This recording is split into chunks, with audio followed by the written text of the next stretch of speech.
Hello दोस्तों, नमस्कार। RJ Hindi कहानी में आपका बहुत बहुत स्वागत है। दोस्तों, कहानी का पूरा आनंद लेने के लिए वीडियो को लास्ट तक देखें। अगर कहानी पसंद आए तो कृपया चैनल को जरूर सब्सक्राइब करें व वीडियो को लाइक करें। तो दोस्तों चलिए शुरू करते हैं।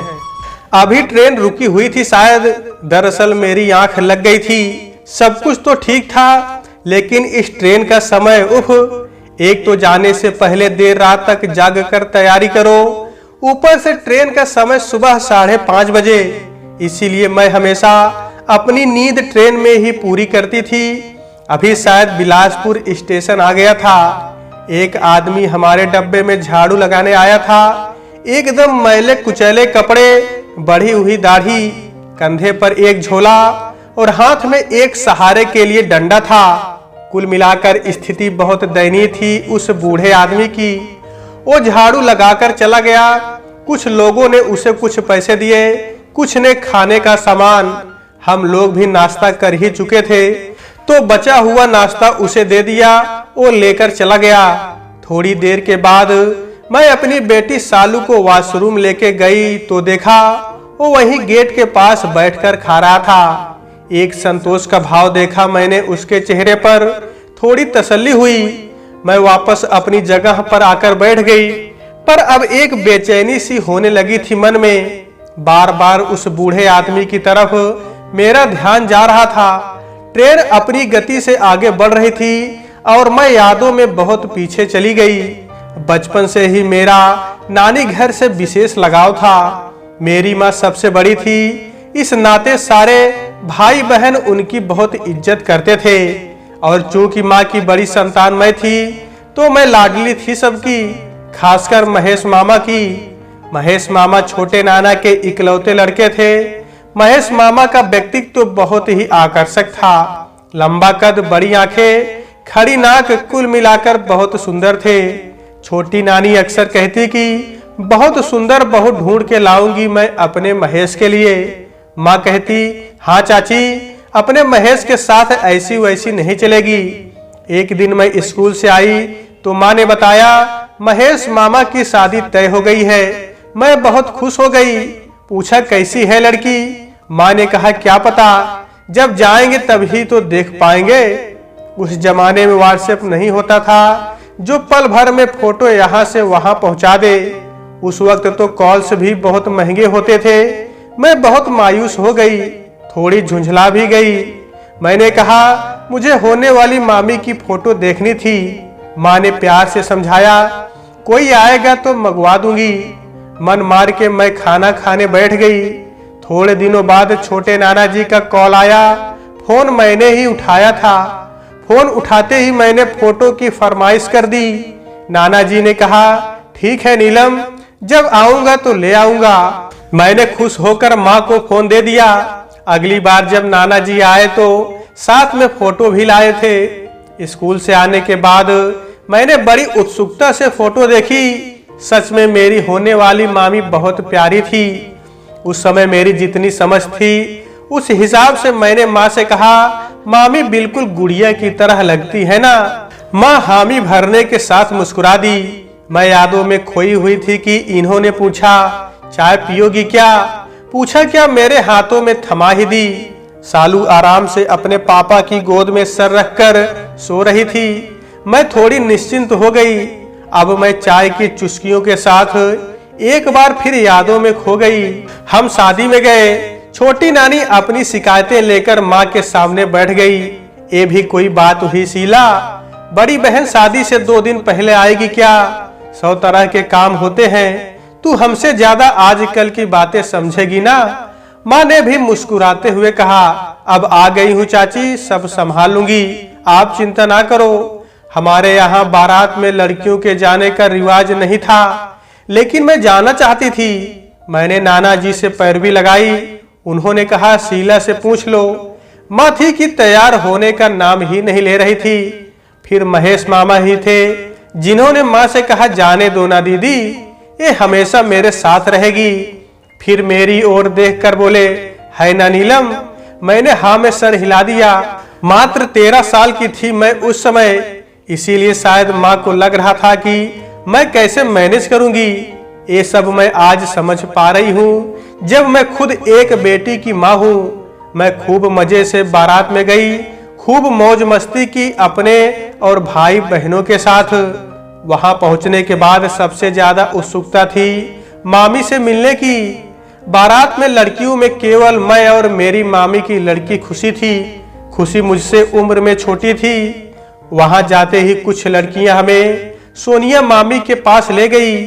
मैं तो सोनिया मामी को देखती ही रह गई, बहुत सुंदर लग रही थी। उसके बाद तो मेरी आंखें सोनिया मामी से हट ही नहीं रही थी। शादी से लेकर गृह प्रवेश तक मैंने मामी का साथ नहीं छोड़ा। जब मैं वापस घर आई तो माँ से कहा, माँ जब मेरी शादी होगी तब मुझे भी सोनिया मामी की तरह ही तैयार करना। शादी के सारे फंक्शन खत्म होने पर हम वापस धनबाद आ गए। मैं बहुत दिनों तक सोनिया मामी के बारे में सोचती रहती थी, फिर धीरे धीरे अपनी पढ़ाई में व्यस्त हो गई। अब तो जब नानी के घर जाना होता तभी सबसे मिलना जुलना हो पाता था। हाँ, फोन पर सबका हाल समाचार मिलता रहता था। एक दो बार माँ को पापा से सोनिया मामी की तारीफ करते सुना था। यही सब सोचते सोचते एक बार फिर आंख लग गई। जब सो के उठी तो 4:30 बज रहे थे। सालू और उसके पापा सो ही रहे थे अभी तक। मैंने सोचा पता नहीं नाश्ते के बाद कुछ खाया होगा या नहीं। मैं थोड़ा फ्रेश होने के लिए वॉशरूम चली गई। वॉशरूम के पास वो बूढ़ा आदमी वहीं गेट के पास बैठा हुआ था। एक चिंता मेरे मन में फिर आ गई थी कि पता नहीं इसने कुछ खाया भी होगा या नहीं। मैं गई और एक प्लेट में थोड़ा खाना परोस के उसे दे दिया। मैंने एक बार पूछा, बाबा और लेंगे? उन्होंने ना में सिर हिलाया। मुझे बहुत आशीष देकर वो बड़े प्रेम से खाने लगे। बड़ी इच्छा हो रही थी उस बूढ़े आदमी से बात करने की। आखिर इनकी क्या परिस्थिति रही होगी अपने घर परिवार से अलग होने की। मैं फिर सोचने लगी। मैंने 12वीं के बाद दूसरे शहर में एडमिशन ले लिया था। मुझे याद आ रहा है, एक बार छुट्टी में घर वापस आ रही थी। जैसे ही स्टेशन पहुंची, पापा के साथ महेश मामा भी आए थे। मैं कितनी खुश हुई थी महेश मामा को देखकर। मैंने बहुत उत्साहित होकर पूछा, मामी भी आई है क्या? महेश मामा ने हंसते हुए कहा, नीलम सब यही पूछ लोगी। मैंने कहा बताओ ना। फिर पापा ने टोकते हुए कहा, पहले घर तो चलो नीलम। घर पहुंची तो देखा मामी भी थी। मैं दौड़ के गई और मामी के गले लग गई। कितने दिनों बाद देख रही थी मैं सोनिया मामी को, बिल्कुल वैसे ही जैसे 5 साल पहले देखा था उनकी शादी पे। सबके बातचीत का केंद्र मैं ही थी। महेश मामा सोनिया मामी को मेरे बचपन की बातें सुना सुनाकर मुझे चिढ़ा रहे थे। मेरा बचपना भी गया नहीं था। ग्रेजुएशन फर्स्ट ईयर में होने के बावजूद मैं चिढ़ रही थी। आज हंसी आ रही है उन बातों पे। बहुत देर तक हंसी मजाक का दौर चलता रहा। अब मैं, मामी और रवि मेरा भाई मिलकर महेश मामा की क्लास लगाने लगे। फिर महेश मामा ने माँ से कहा, दीदी ऐसे बात करेगी तो अवनीश के घर वाले क्या कहेंगे? मैं मन ही मन सोचने लगी, अब ये अवनीश कौन है? सबकी तरफ देखा तो सब इधर उधर देखने लगे। अगले दिन माँ और मामी कहीं बाहर गए। बहुत देर हो गई थी। मैं सोचने लगी आखिर कहाँ गए दोनों। जब दोनों वापस आए तो मैंने पूछा, कहाँ गए थे आप लोग? मैं कितनी बोर हो रही थी। माँ ने आते ही कहा, चाय चढ़ा दो नीलम जरा। मैं चाय चढ़ाने चली गई। चाय लेके आई तो माहौल कुछ ठीक नहीं लगा मुझे। माँ ने मुझे आंखों से ही जाने का इशारा किया। मैं चुपचाप वहां से तो चली गई, लेकिन सोनिया मामी की उदास आंखों ने मुझे बेचैन कर दिया। मैं दरवाजे के ओट से खड़ी होकर सुनने लगी और फिर जो मैंने सुना, सुनने के बाद मेरे पैर वहीं जम गए। महेश मामा माँ से कह रहे थे, दीदी मुझे इन बातों से कोई फर्क ही नहीं पड़ता। माना कि बच्चा जरूरी है, लेकिन मेरी सोनिया से बढ़कर नहीं। और बच्चा इतना जरूरी है तो गोद ले लेंगे। इस पर मामी माँ को पकड़कर सिसक सिसक कर रोने लगी। वो रोते रोते कह रही थी, छोटी नानी से क्या कहेंगे? माँ ने कहा, तुम मत घबराओ सोनिया, मैं बात करूंगी चाची से। दरअसल सोनिया मामी को माँ ने ही धनबाद बुलाया था, शायद किसी डॉक्टर से दिखाना था। उसके बाद 1-2 दिन रुककर वो लोग चले गए। जाते वक्त महेश मामा ने पापा से कहा, जीजा जी अवनीश के बारे में सोचिएगा, फिर आगे जो भी विचार करिएगा मुझे बताइएगा। उनके जाने के बाद मैंने माँ से पूछा कि क्या बात है माँ। पहले तो माँ ने टालना चाहा, लेकिन मेरे जिद करने पर बताया। माँ भी थोड़ी परेशान हो गई बताते हुए। माँ ने कहा, सोनिया कभी माँ नहीं बन सकती। मैंने कहा क्या? माँ शुरू से बताते हुए कहती है, दरअसल शादी के दूसरे साल में ही पता चल गया था कुछ दिक्कत है सोनिया के साथ, लेकिन फिर भी महेश ने ज्यादा ध्यान नहीं दिया। उसने सोचा समय के साथ सब ठीक हो जाएगा, लेकिन समय किसी के लिए रुका है क्या? वो तो निरंतर बढ़ता ही जाता है। और अब तो छोटी चाची ने ताने देने भी शुरू कर दिए थे। मैंने कहा, मैं इन सब के बीच में कहाँ थी माँ? माँ ने कहा, तू बच्ची थी नीलम, क्या बताती तुझसे ये सब। आज इस लायक हुई है कि सब समझ पाए तो बता रही हूँ। मैं माँ से लिपट कर रोने लगी। आखिर ईश्वर इतने निष्ठुर कैसे हो सकते हैं माँ? 2 दिन के बाद माँ ने छोटी नानी को फोन किया। पूछा, कैसी है चाची? छोटी नानी कहती है, कैसी होंगी, ठीक ही हूँ। पोते पोती खिलाने की उम्र में दूसरों के बच्चे को निहारती रहती हूँ। कब ये आंगन हरा भरा होगा भगवान ही जाने। पीछे से महेश मामा की आवाज आई, तुम फिर शुरू हो गई माँ। छोटी नानी कुढ़ते हुए बोली, अपने घर में ही दूसरों का मुंह देखकर बात करना पड़ता है।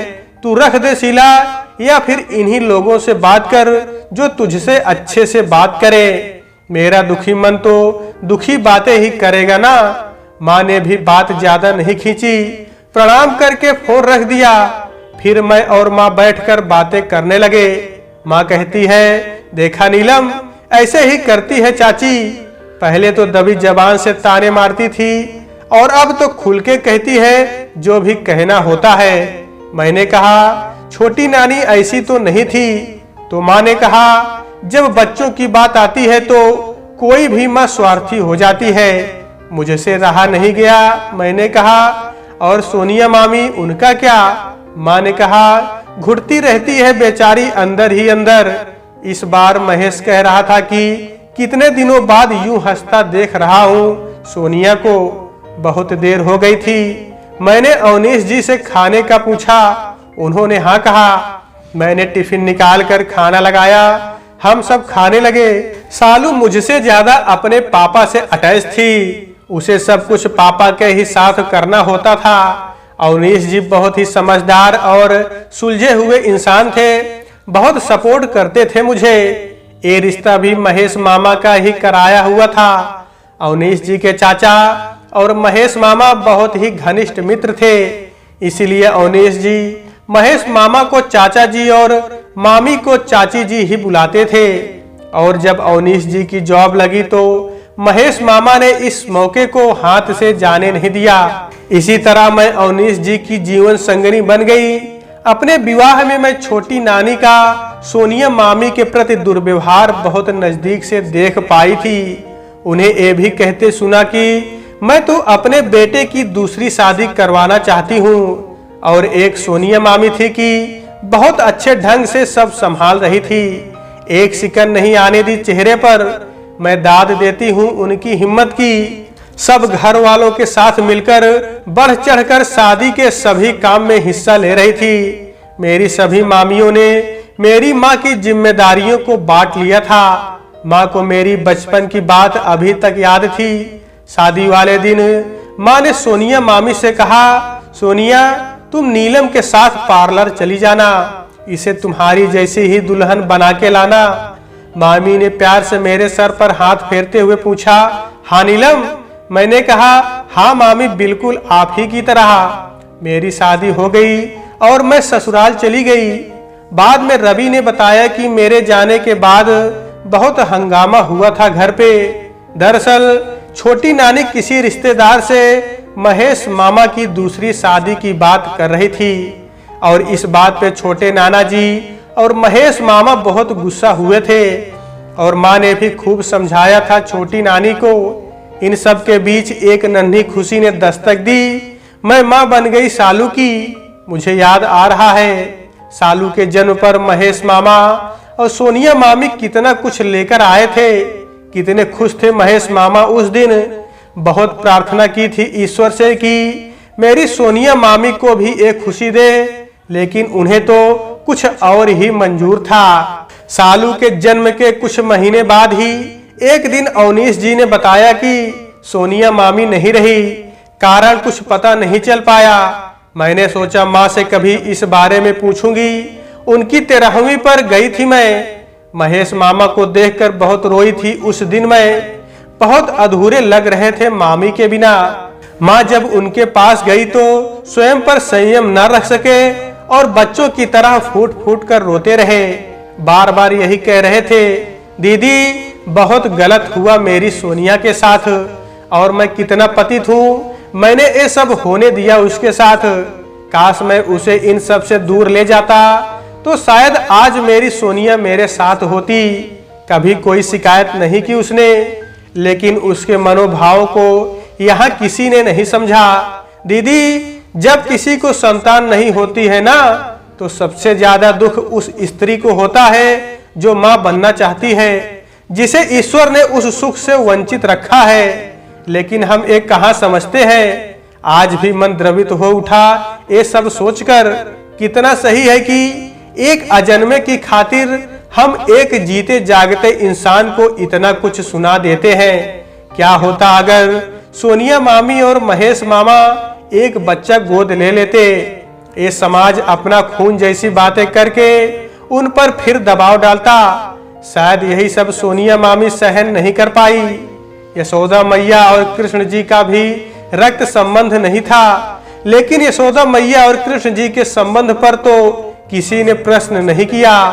आज भी यशोदा मैया को माओ में सर्वश्रेष्ठ माना जाता है।